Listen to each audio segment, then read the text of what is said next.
उत्तर प्रदेश में 10 विधानसभा सीटों पर होने वाले उपचुनाव को लेकर एनडीए और इंडिया गठबंधन तैयारियों में जुट गए हैं।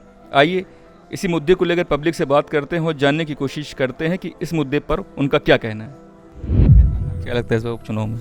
ये उपचुनाव में हमारे विचार से इसमें बीजेपी की सीटें आनी चाहिए, क्योंकि अब जनता को ये एहसास हो गया है कि जो बीजेपी काम कर रही है वो सबके लिए, जनरल वर्ग के लिए, मतलब हर जनता के लिए काम कर रही है। बाकी जितनी पार्टियां हैं, चाहे वो समाजवादी पार्टी हो चाहे बसपा पार्टी हो, वो सब एक परिवार को बढ़ा रही हैं। वो देश के लिए कुछ नहीं कर रही हैं, उनको खाली अपना, उसके लड़के, उसके नाती पोते, उनको बढ़ाने के लिए काम कर रही हैं। एक ही परिवार के लोगों का एक छत्रराज बनता जा रहा है। तो ये जनता इस बात को समझ रही है। कुछ लोग जैसे समाजवादी पार्टी में मैक्सिमम वोटिंग जो है, चाहे कुत्ता खड़ा हो चाहे बिल्ली खड़ा हो चाहे कोई भी खड़ा हो, आखिरकार वोट जो है वहीं पर जाना है। उनको प्रत्याशी से मतलब नहीं है, उनको देश से मतलब नहीं है, उनको अपने से मतलब नहीं है कि सरकार बनने के बाद भाई लोग नौकरियों की बात कर रहे हैं। सपा गवर्नमेंट में नौकरियां तो आती थी, बहुत आई नौकरी, लेकिन उसका मिलता किसको था भाई? मैक्सिमम डिपार्टमेंट में किस जाति विशेष के लोग जो है वहाँ पर काबिज थे। कम से कम इस गवर्नमेंट में 10 सीटें दे रहे हैं तो 10 सीटों में कम से कम फाइट तो हो रही है। हम लोग फाइट तो कर रहे हैं कि हाँ चलो ठीक 10 सीटें हैं तो वो न्यूट्रल हैं, कोई पैसा नहीं, कोई कुछ नहीं, कोई बायस्ड नहीं, कम से कम उसके लिए फ़ाइट तो कर रहे हैं। अब मान लीजिए आप 200 सीट निकाल रहे हैं, 200 पूरी तरीके से आप फिक्स कर रखे हैं, तो हमारे लिए वो तो जीरो है, हमें तो कोई फ़र्क नहीं पड़ता है। और दूसरी बात, लोग कहते हैं बेरोज़गारी क्यों नहीं होगी?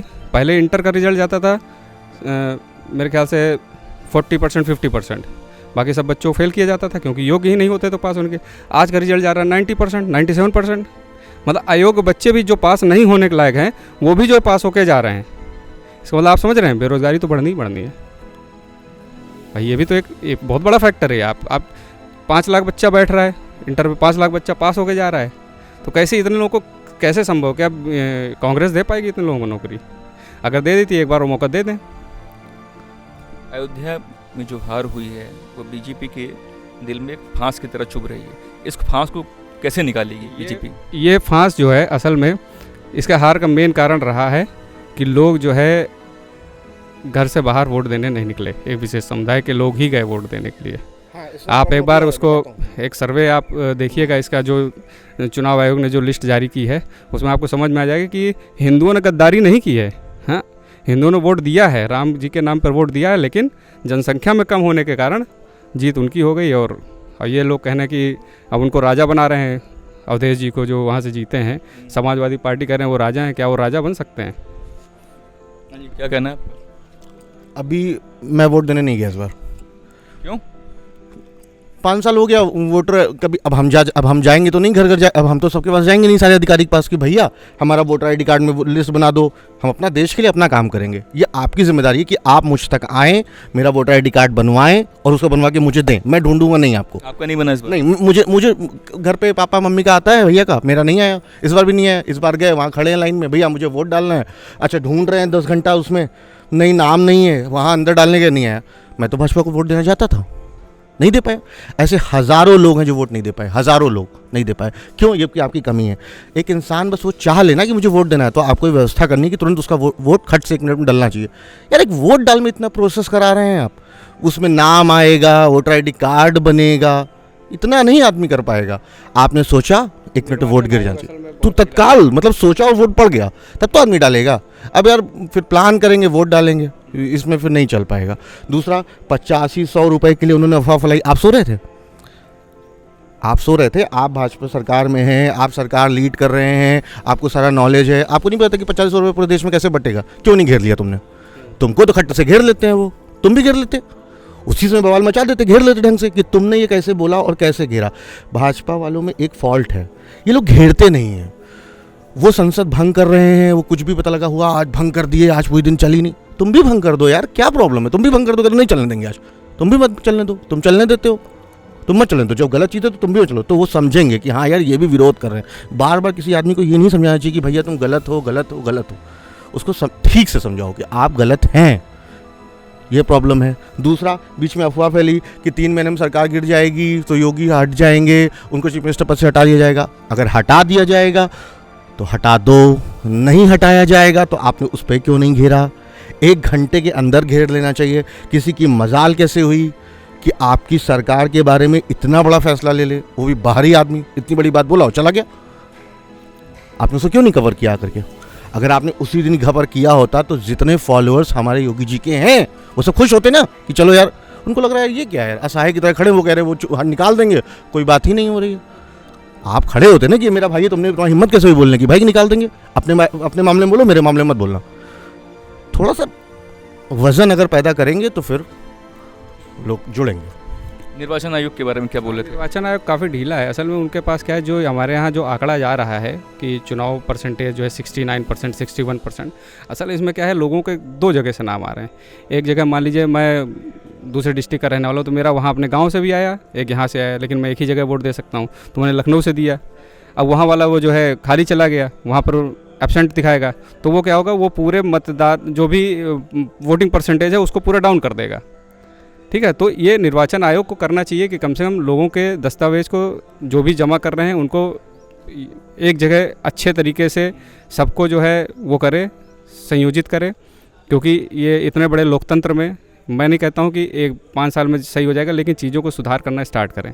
जिसके ऐसे ही चल रहा है, उसमें कोई वो नहीं, लिस्ट आ रही है, अब पंचायत चुनाव आते हैं, उसमें पता नहीं कब की लिस्ट वो लोग जारी कर देते हैं, कितनी पुरानी, हम लोग का नाम ही नहीं आता लखनऊ क्षेत्र में जो है, कभी जो है ऐसा भी होता है जो है। तो निर्वाचन आयोग की बहुत बड़ी ये कमजोरी है। निर्वाचन आयोग को जो है इस पे जो है त्वरित जो है वो करना चाहिए।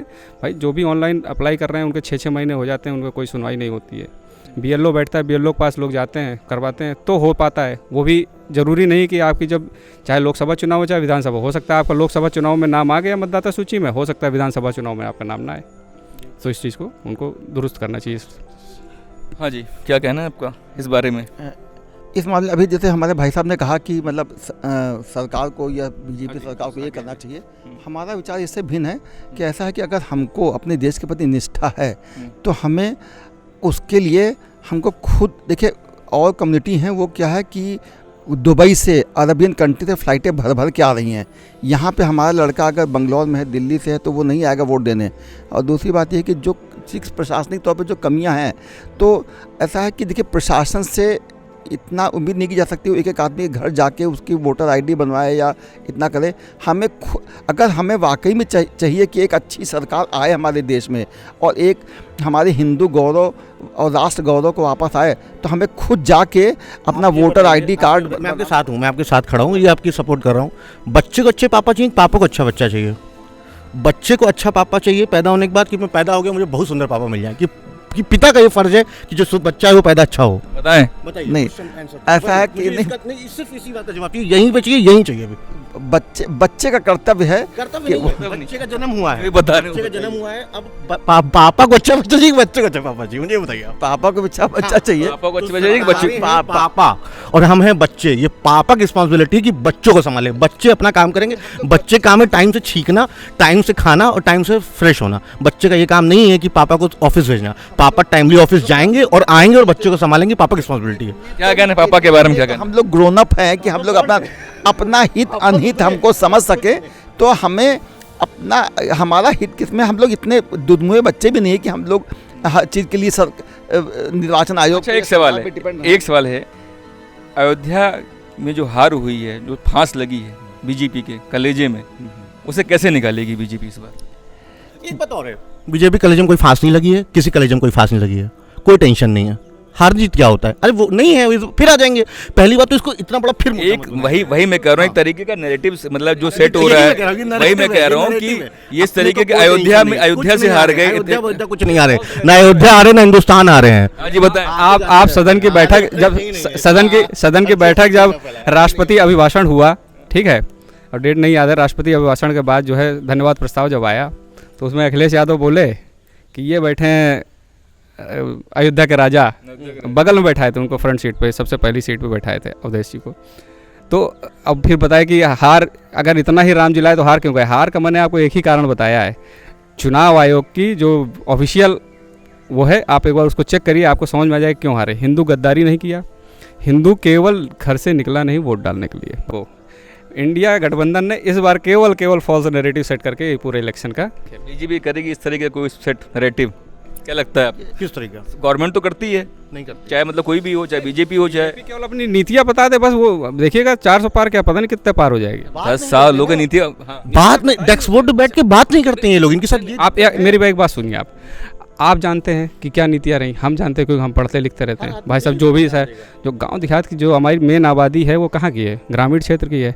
उनको क्या है, जो पेपर में छपा अखिलेश यादव ये बोले, अब उन्होंने देखा कि हाँ अखिलेश यादव बोल रहे हैं कि 8500 रुपये, राहुल गांधी बोल रहे हैं कि 8500 रुपये देंगे, उन्होंने उसको पढ़ लिया। अब वो उनके अंदर ये नहीं है कि हम कैसे क्या होगा, उन्होंने कैलकुलेशन ही नहीं किया। उन्होंने कहा कि हाँ इस बार चलो कुछ नहीं होगा तो कम से कम 6 ही महीने बस आएगा, कम से कम 8500 आएगा। ये हमारे गांव का नरेटिव था लोगों का कि अब इस बार उनको देश से कोई मतलब नहीं, उनको किसी चीज़ से कोई विकास से कोई मतलब नहीं। या नहीं देखते। आज ये बताइए, आज से 5 साल पहले जाइए, गाँव देहातों में कितना लाइट आती थी, रोडों की क्या व्यवस्था थी, क्या लाइट से लोगों का विकास नहीं हुआ? आजकल मूलभूत आवश्यकताएँ क्या हैं? खाना, दवाई और जीवन स्तर। जीवन स्तर बीजेपी ने नहीं सुधारा। पढ़ाई, शिक्षा, सही कह रहे हैं, शिक्षा, जीवन स्तर नहीं सुधरा। लाइट आ जाने से गांव देहात में जीवन स्तर नहीं उनको सुधरेगा, 100% सुधरेगा। दूसरी बात, अन्न योजना प्रधानमंत्री जी की, लोग कहते हैं कि 5 किलो राशन की लाइन में लगवा दिया। अरे 5 किलो राशन के लिए मजदूरी करता है आदमी 8 घंटे, लाइन में लगना कोई बड़ी बात है? मत जाओ लेने, नहीं। तो तुम मत जाओ। तुमको कौन बोला आने को यार? को फोन किया था कोई? घर बैठो। आयुष्मान कार्ड योजना, ठीक है? नहीं, अगर 5 आयुष्मान कार्ड योजना में क्या है, स्वास्थ्य मिल गया, खाना मिल गया, आपको जीवन स्तर मिल गया। और रही बात शिक्षा की, और शिक्षा में भी बहुत काम किया गया है, ठीक है। और अब देखिए क्या क्या होता है। बाकी मैं वही तो बता रहा हूँ कि इन्होंने अपनी नीतियाँ लोगों तक पहुँचाई नहीं, लोगों को केवल उन्होंने जो बता दिया, इन्होंने कभी लोगों के बीच में नहीं गए असल में। तो भाई लोगों, आज के एपिसोड में बस इतना ही। आपको एपिसोड कैसा लगा हमें कमेंट बॉक्स में लिख के ज़रूर बताएं। और हाँ, चैनल को ज़्यादा से ज़्यादा शेयर करें, लाइक करें, सब्सक्राइब करें। Thank you.